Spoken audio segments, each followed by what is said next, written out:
From LinkedIn News, I'm Leah Smart, host of Everyday Better, an award-winning podcast dedicated to personal development. Join me every week for captivating stories and research to find more fulfillment in your work and personal life. Listen to Everyday Better on the LinkedIn Podcast Network, Apple Podcasts, or wherever you get your podcasts.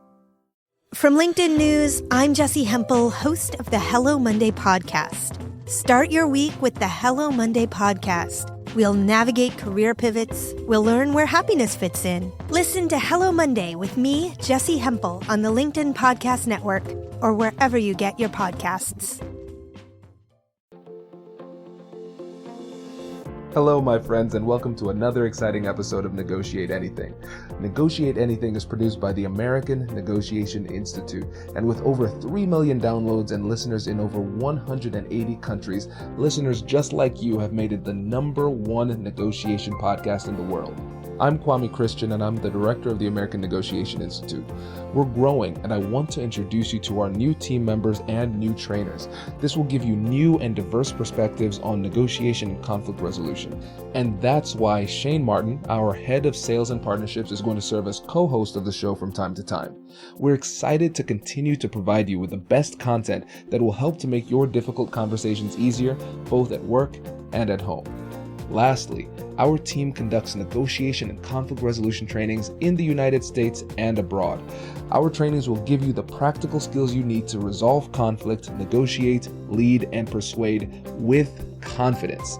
Click the link in the description below to learn more about how we can make your difficult conversations easier. Sarah, thanks for joining us today. Sure thing. Thanks for having me. Yeah, it is my pleasure. Long overdue, to be honest. So how about you get us started by telling us a little bit about yourself and what you do? Sure. So I've been in politics and government for somewhere around 12 to 13 years now, and that's really the basis of my involvement. But I've also had a career in government, but now I've moved into the private sector and exploring some avenues there. But I ran for public office a couple of years ago and lost. So I'm really excited to dig into that and how negotiating and fear tie into that, as well as just talking about how women in politics and my involvement there. I've worked for a lieutenant governor and a governor, as well as some state agencies, traveled the country for a campaign, and been involved at really the local, state, and national level in campaigns. So I'm excited to dig in. Absolutely. And this is a fun topic. Fun, not in that like experiencing fear is enjoyable, but fun in that there is a lot to explore here and a lot to learn. And so our topic is going to be negotiating through fear. And so we're going to talk about at the beginning. First, we're going to discuss how to negotiate away the fear internally for yourself and externally when you're helping other people to overcome their fears. Recognizing that you don't need to be perfect. And then in the political world, fundraising, which is always scary, both for the people who are raising funds and the people who are being asked. And so can we use some of these negotiation principles in that realm? So let's just start off by talking about fear in negotiation in general, or difficult conversations in general. What are the things that we need to know about that?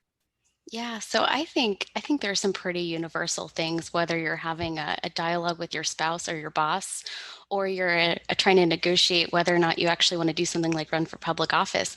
And I think it's getting just like really clear on why you're doing what you're doing, and what your interest is in the conversation. I think knowing what we want to do and why is the first place where we can come to negotiation or conversation, and being able to be authentic and able to bring up our best points. And I think the other thing that's really important is understanding where the other person is coming from. And we can go into this a little bit later, but something I use is incentive structures. It's principles from economics, but I use it in every part of my life, whether I'm negotiating with my husband on where we want to have dinner, or I'm talking to a candidate and trying to help them explain and understand how their private sector career is going to be very different from being in the public office and public life. Absolutely. Well, let's talk about those incentives. So for those who are Sure. not as well versed in economics, what do you mean by incentives? Sure. So in a very simple sense, like think about a company who sells a good or service or product. Like let's think of Pepsi. big brand, they sell soda to a lot of people, right? And companies.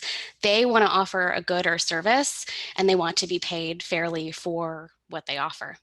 We want to be able to enjoy their soda. We want it to be delicious. We want it to be at a fair price.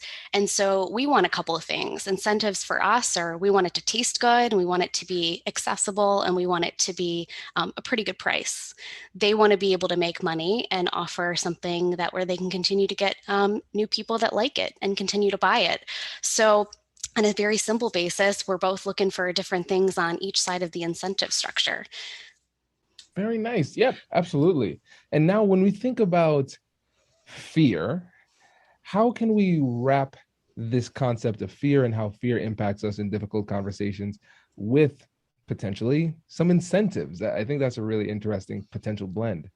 Yeah. So something that's been popping up for me in some of my work that I do, like working with other women, is negotiating things like salaries or raises.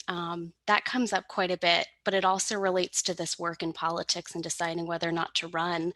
um, there's this fear because we want to be able to, or really anyone wants to be able to ask for whether it's a salary that's at market rate or a salary that you think you deserve.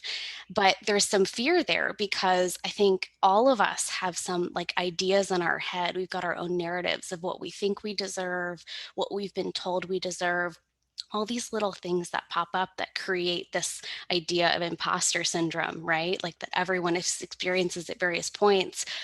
But that whole fear that pops up is not a reason not to do something. And that's that portion where we talk about fear and how we're using it. But I think that this fear that pops up comes from, I mean, everyone's got insecurities about how they see themselves.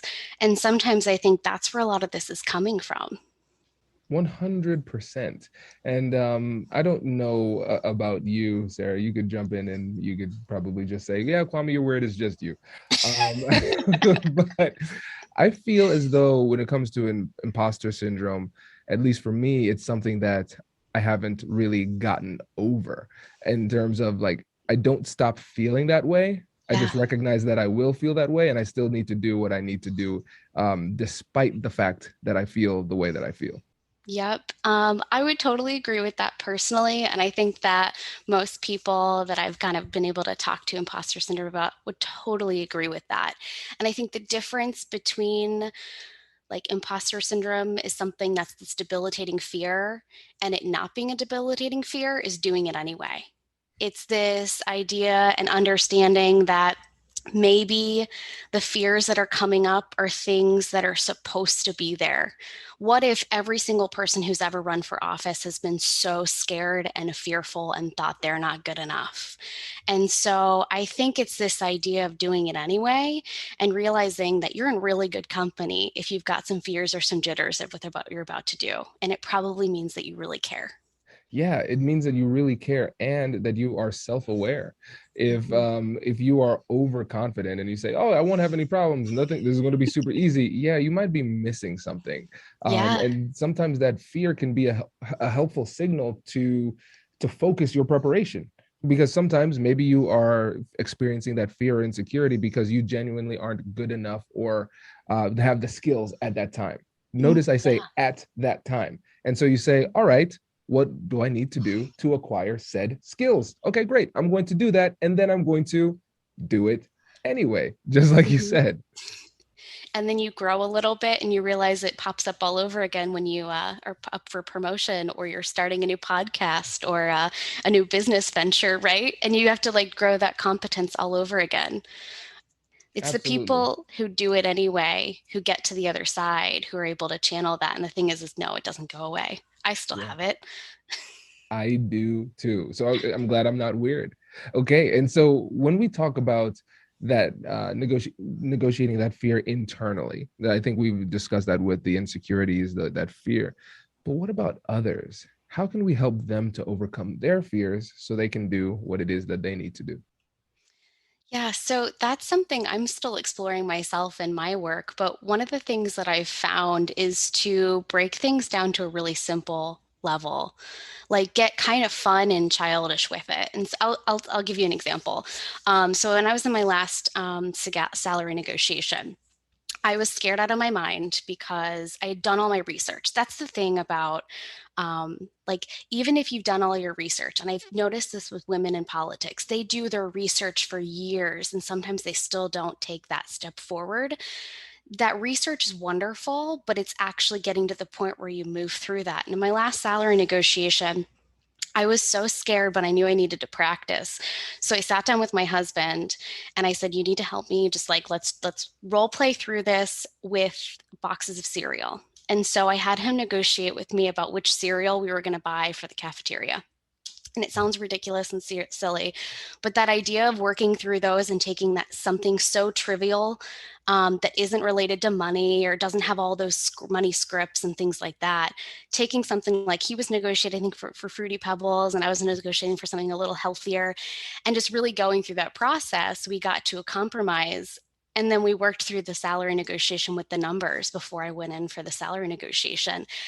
And it was probably, I mean, that didn't take away the fear. Spoiler alert. But it made it so much easier. And so one of the things that I've been exploring lately is when I'm working with women who are running, doing things like pulling out some K-cups or sugar packets or whatever we happen to have on the table, and we're sitting down doing fundraising calls and making it about like, let's ask me for some sugar packets and let's negotiate. Making it so simple and really taking all the stuff out of it really helps to simplify and make it a little less scary, because if you can negotiate and get comfortable with the sugar packets and the compromise or the cereal, it makes it a little bit easier to actually go do it. Yeah, you're making it more approachable. I think that's Yeah. really what it comes down to. And what's interesting is that these examples that you're giving, they're fun. They don't have to do with money, but they're fun. And the same thing, like the same underlying principles will apply. That's the cool part, right? Okay, the issue isn't about really the negotiation. The issue is about what you're negotiating for in that case, because you didn't have any problem with cereal, but you had a lot of problem with money. We get it now. Well, great. So here's what we're going to do. We're going to have some fun reps, and we're going to practice. You're going to practice your skills in a low stakes environment, and then it'll help you to have more confidence when it comes up. But I really appreciate you saying that you'll still feel it. You'll just be able to function at a higher level. Yeah. And now let's say that was a good example of how your husband worked with you in that situation to get you to feel more comfortable.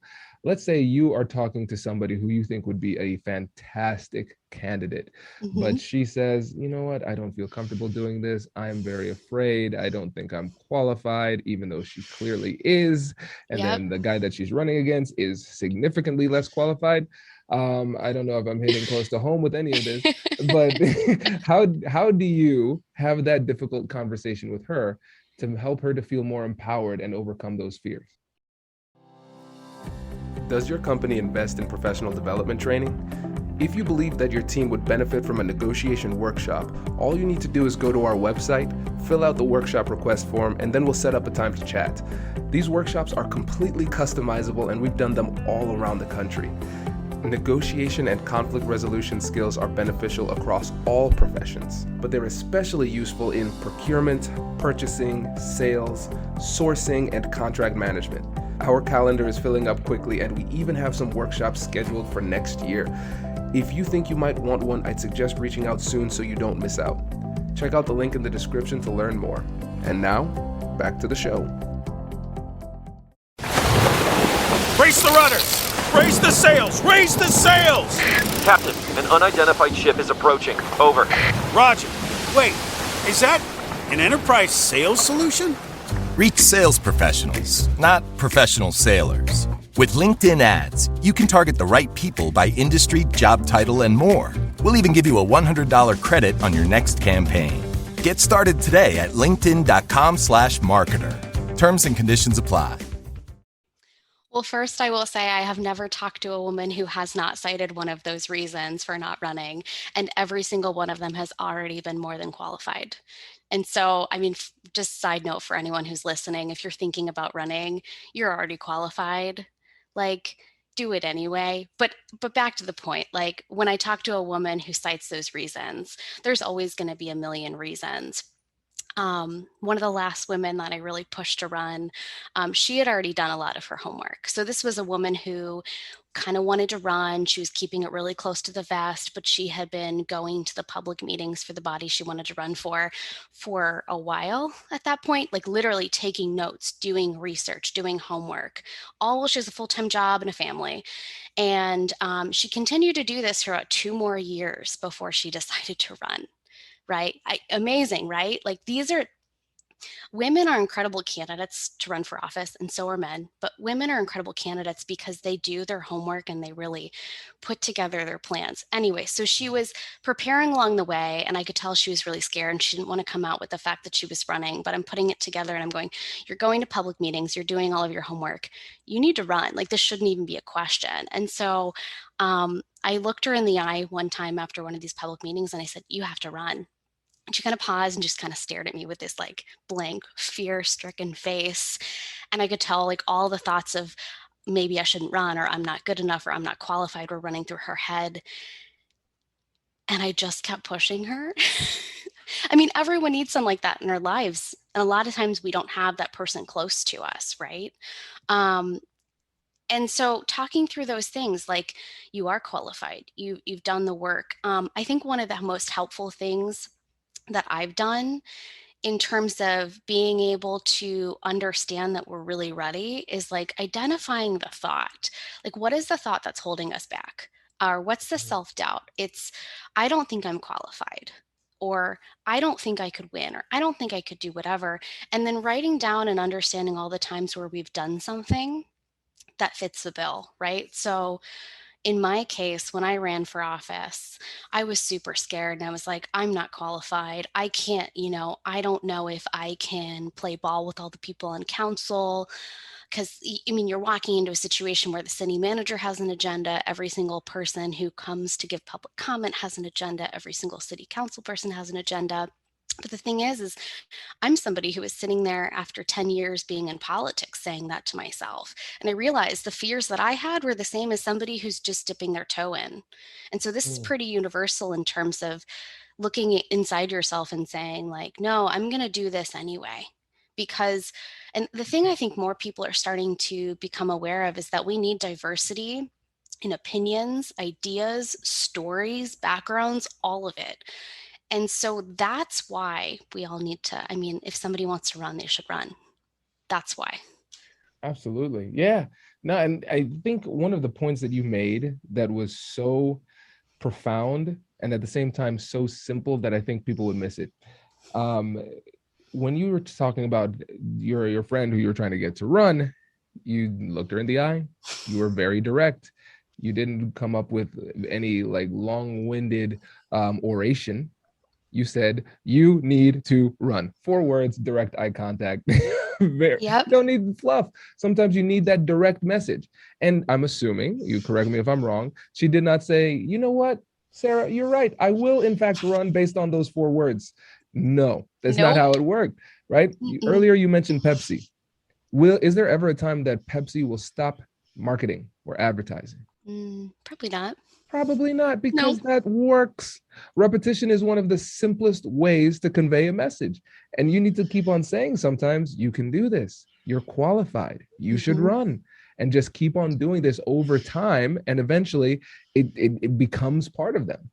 You should do it. You're qualified. You should run. Right. And so it's almost like marketing. It's a blend of negotiation, difficult conversations, but also marketing, because we have to be persistent over time. It's very rare that we get people to overcome their fears right there in the moment. Sometimes it takes a little bit of repetition. Oh, yeah. Yeah. One of the things that people struggle with is the idea that they need to be perfect. And so let's talk a little bit about that. And first, why that's a problem, because I don't know, Sarah, perfect sounds nice. Why can't people try to be perfect?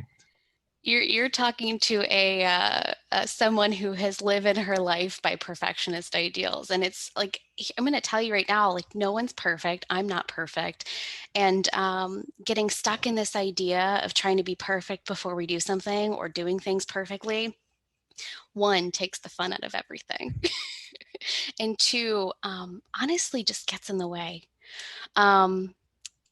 And so perfectionism is like a very interesting topic for me. because it's something that like it's something that, as a very type A person, you probably know this already. You want to do everything. You want to do everything the right way and perfect. And it's often not how life is. And I think that walking away from that a little bit and realizing that, you're human, we're all human. It gives you a lot more freedom to play around with the possibilities. I know that's very out there, lofty in the sky, but let me give you a really concrete example. Right. So, and this kind of dives into our next conversations in the future about fundraising. But I was running for elective office, and there was somebody that I was fundraising. I was going to be asking for money. Key donor donates to a ton of campaigns. So, probably expecting that I'm going to be asking them.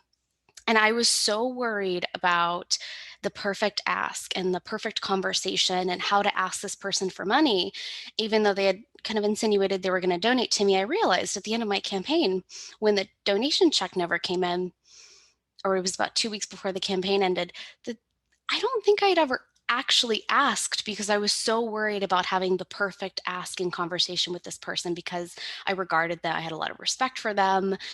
In some ways, they had a lot of leadership in the community, and they were going to donate to me anyway. But I was so focused on how do I ask it perfectly and not offend this person that I never actually asked. Long story short, I eventually realized that, rectified the situation. They donated, were very gracious about it. It was fine. But how often do we either forget to do something or allow ourselves to not do something because we're so worried about doing it perfectly? Yeah, I think perfectionism and procrastination oftentimes are manifestations of fear. Yeah. So you try to think that you are being productive when you are being, you know, you're avoiding what it is that you actually need to do. I can't tell you how many times, Sarah, there's something that I need to do. Just like, let's talk about administratively. Like, hey, Kwame, send that email, fill out that document, those type of things.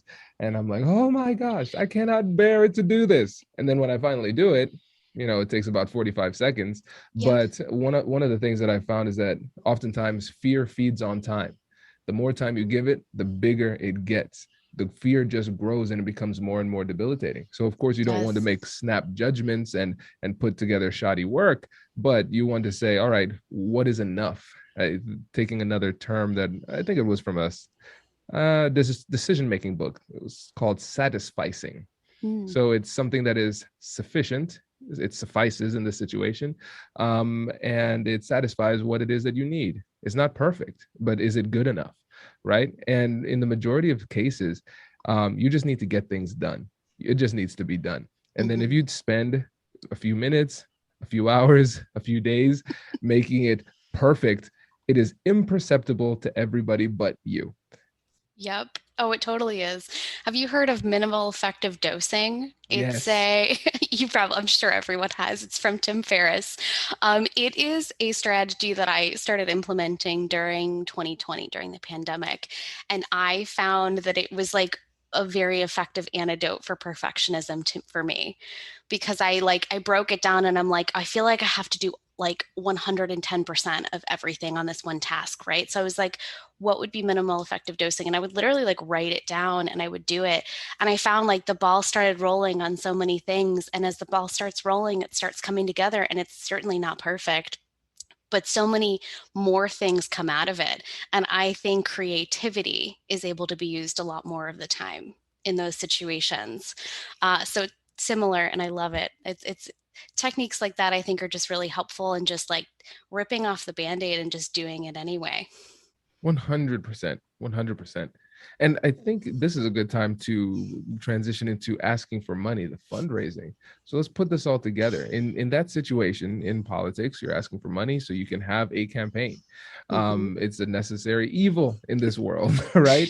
Yep. And so when you're making those requests and trying to court to the big donors, Hmm. what are some of the negotiation tactics that you've used that have been successful? Sure. Yeah. So one of them is just, I mean, I think as you know, and any attorney or anyone's going into a negotiation, you do your research in advance. So like you know where the person's coming from. And in our case, donations are public, so you can actually look them up. You can go to the Secretary of State's office, you can go to your local Board of Elections, and you can actually see how much various people have donated to campaigns, which is awesome because if you're curious about a donor, you know how much they donate to, say, state races versus local races, and you kind of narrow that gap. So it's one thing just right off the bat, pre-work researching. But the other thing I like to walk into a situation or a negotiation over money and fundraising is knowing what the interest is in the campaign, right? So every single person who's donating to a campaign has a different reason for why they're donating to that campaign. Some people are going to be close to you because they love you and they're your friends and they're your family and they just want to see you succeed regardless of whether or not they even agree with your policies. Some people are going to be those community members who have a vested interest in what happens on city council or the state house or the governor's race. And that could be anything from they want to make sure that the community has great standards to they literally have an incentive over or an interest in certain policies because they literally affect their bottom line, right? So like think of a governor who comes in and is more restrictive on certain businesses. That could be an interest point. So there are a lot of different reasons. And knowing where you, so this is really important. Knowing why you're running and knowing what your values are, I think are the key to being able to walk into these situations and know when to ask for money and then also when to walk away. Every single, I think fundraising and money in politics gets a really bad rap because you read the headlines, right? There's been stories in the past year that have just like shed a light, and that's really like the 2 to 5%. The vast majority of money in politics is not this secrecy stuff. And I think that's something that we don't really realize until we're in the political realm. But I bring that up only to say, um, knowing when to walk away. I've never had a situation like this, but I've heard of stories where there are certain donors who want certain things and the money has strings. Thankfully, I was never in a situation with my campaign where any money I took had strings. But if it had, knowing my values, I probably would have walked away from that. And so knowing when the negotiation turns to, I'm no longer comfortable negotiating with you and I would need to walk away and save the relationship as opposed to taking the money and then having a problem on the flip side. Absolutely. Yeah. And I think that's really important for people to recognize too, because you brought this up. I think people miss it, right? Because not all money is good money. Mm-hmm. And if you're not very clear on your values, what you stand for and what you hope to accomplish and your ethics, then in the Yeah. moment, you're going to feel a lot of pressure.